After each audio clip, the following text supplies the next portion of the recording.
I think mostly people understand the real simple themes, right?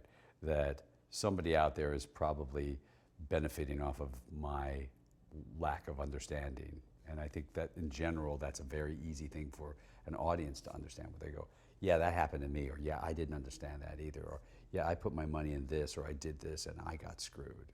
We as a society, I think, understand being scammed. So it made that part of the story sort of simple.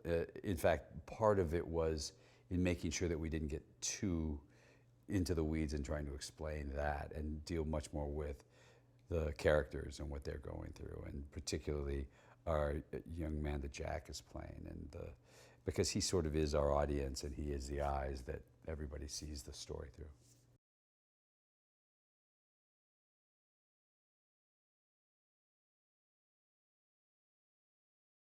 Well, I don't think Lee was paying much attention or really cares. You know, he's sort of a cynical cat. I think there are a couple of things that happen. First is just imminent threat of death makes you look at things very differently.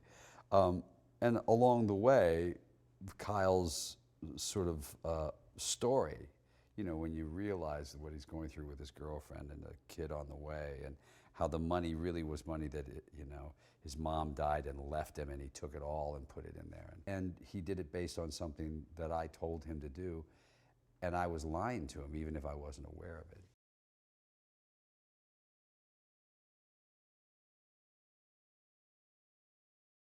Most actors who become directors, their focus in general is on performance. I mean, you can go down a list of them. There are very few that sort of designing, you know, massively complicated shots and things like that. That's a very good thing if you're an actor in the movie with them, because the very first thing that you know you'll be sort of protected with is performance. So from the minute, you know, the minute that, you know, Jodie asked if I wanted to play the part, I thought, well, you know, I'll be perfectly safe working with Jodie, because she'll take care of actors.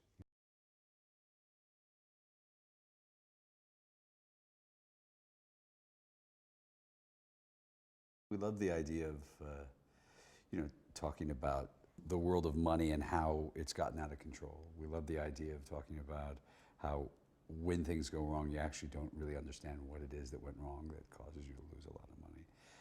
And how when those things all go wrong, the little guy kind of gets screwed. And I thought those were really interesting themes.